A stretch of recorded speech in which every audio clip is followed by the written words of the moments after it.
Assalamu alaikum урматтуу мугалимдер жана студент достор.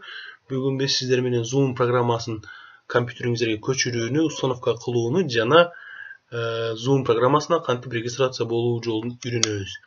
Анда эмесе биринчиден эле биз биринчи өзүбүздүн браузерибизди ачып алабыз. Zoom программасын көчүрүү үчүн жана Google.ru деген сайтты ачып алабыз. Google.ru сайтын ачкандан кийин бул жерге биз өзүбүз скачать Zoom деп жазабыз. Скачать Zoom деп жазгандан кийин бизге могул жерге Download Center деген жазуу чыгат. Ушул Download Center деген жазууну басабыз. Жазууну баскандан кийин бизге клиент Zoom для конференции деген окно ачылып туруп, загрузить деген ылдыйында кнопка чыгат. Загрузить деген кнопканы басабыз. Жана бизге мондай ылдыйына скачать этип берет. Жана скачать этип бүткөндөн кийин установка кылууну баштайбыз. Бизге мына азыр биз скачать эткен Zoom программасы жана биз муну установка кылуу үчүн эки жолу басабыз. Запустить деген кнопканы басабыз. Автоматтык түрдө Zoom программасы установка болот. Автоматтык түрдө Zoom программасы установка болуп бүткөндөн кийин бизге өзүнүн биринчи экранын ачып берет. Бул жерде эки кнопка бар. Войти в конференцию же болбосо войти в деген кнопкасы бар. Биз регистрация болуш үчүн войти в деген кнопканы басабыз. Войти в деген кнопканы баскандан кийин эгер сиздер Zoom программасына каттала элек болсоңуздар, зарегистрироваться бесплатно деген кнопканы бассак болот. Эгер сиздер катталган болсоңуздар, анда өзүңүздөрдүн логиниңиздер жана паролуңуздарды жазып кирсеңиздер болот. Андыктан биз азыр жаңыдан катталабыз. Зарегистрироваться бесплатно деген кнопканы басабыз.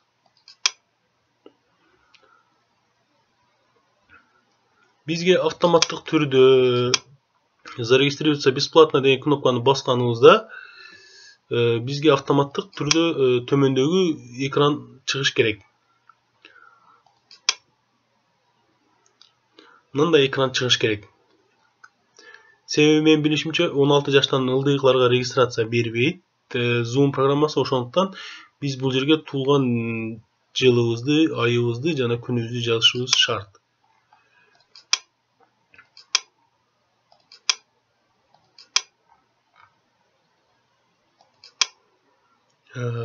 Туулган айыбызды, күнүбүздү, жылыбызды жазгандан кийин продолжить деген кнопка активный болот жана продолжить деген кнопканы басабыз.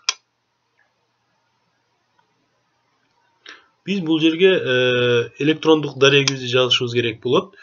Электрондук дарегибизди жазабыз.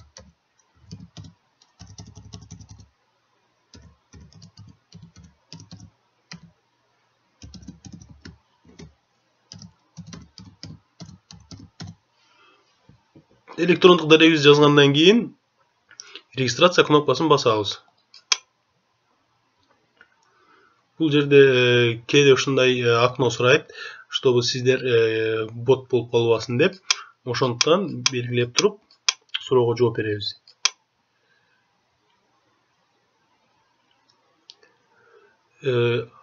Андан кийин бизге алар Zoom программасы автоматтык түрдө биздин өзүбүздүн почтабызга, электрондук дарегибизге кат жөнөтөт регистрация болуш үчүн.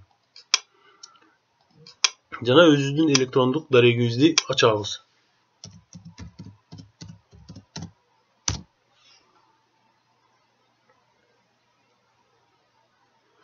Мына активируйте свой учетный запись Zoom деп бизге кат келиптир. Ушул катты ачып киребиз дагы. Активировать учетный запись деген кнопканы басабыз.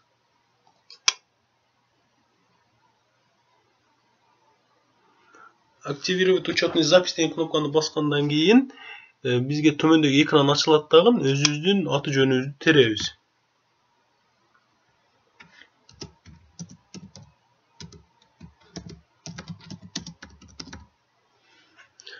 Жана өзүбүзгө ыңгайлуу болуш үчүн өзүбүз жаңы пароль ойлоп табуубуз керек.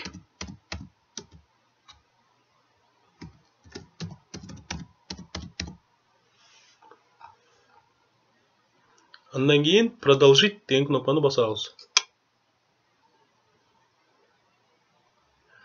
Бул жерге өзүңүздүн досторуңузду, тааныштарыңызды кошушуңуздар керек болот, бирок биз муну жөн эле пропустить этот шаг деген кнопканы басканга туура келет. Өзүбүз жалгыз колдонгонго.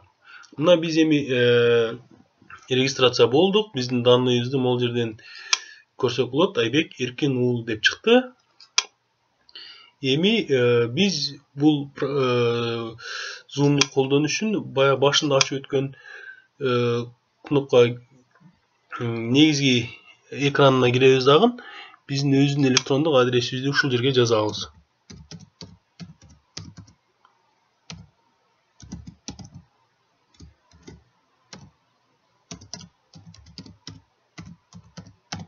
Жана өзүбүз ойлоп тапкан паролду терип киребиз. Биз өзүбүз кайра логин паролду терип кирбеш үчүн не выполнить выход дегенди птичка коюп коебуз дагы. Жана войти в деген кнопканы басабыз. Мынакей биз өзүбүз Zoom программасын ачып алдык. Биз катталганыбыздын мына жерден билсек болот. Айбек Эркин уулу базовый.